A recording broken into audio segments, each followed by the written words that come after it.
उद्या आहे 17 सप्टेंबर आणि मराठवाडा मुक्ती दिन। या दिवशी मी सकाळी 6 वाजता जिल्हा परिषद प्राथमिक शाळा आनंदवाडी येथे जाऊन आपल्या तिरंग्यासमोर सरपंचाच्या हाताने माझ्या कागदपत्राची होळी करणार आहे। याचे कारण असे आहे की मी जर या गावातला रहिवासी असेल तर गेली 12 वर्ष झाले माझं संडास बाथरूम पूर्ण झालेलं आहे आणि मला राशनसुद्धा भेटत नाही।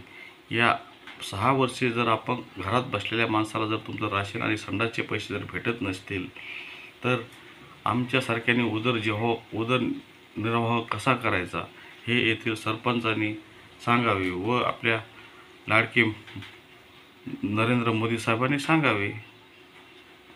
तसेच आपले लाडके विकासासाठी बाहेर पडलेले मुख्यमंत्री एकनाथ शिंदे व विकासासाठी दुसरे उपमुख्यमंत्री बाहेर पडले अजितदादा पवार हे फक्त विकासासाठीच बाहेर पडलेत अजून। पण देवेंद्र फडणवीस तर शासन आपल्या दारी सपोर्ट कार्यक्रम घेतात।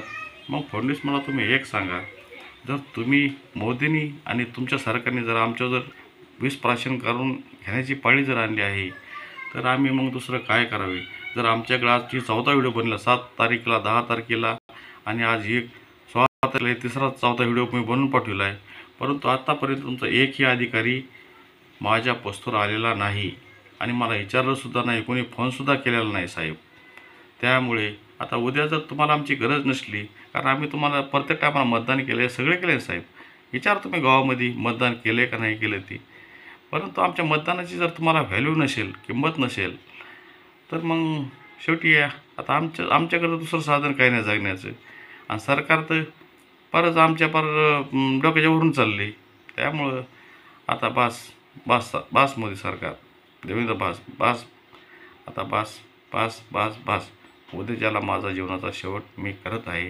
याची कृपया या देवेंद्र फडणवीस, अजितदादा, एकनाथ शिंदे व आपल्या गॅरंटीचे पंतप्रधान हे माझ्या मृत्यूला जबाबदार राहतील ही।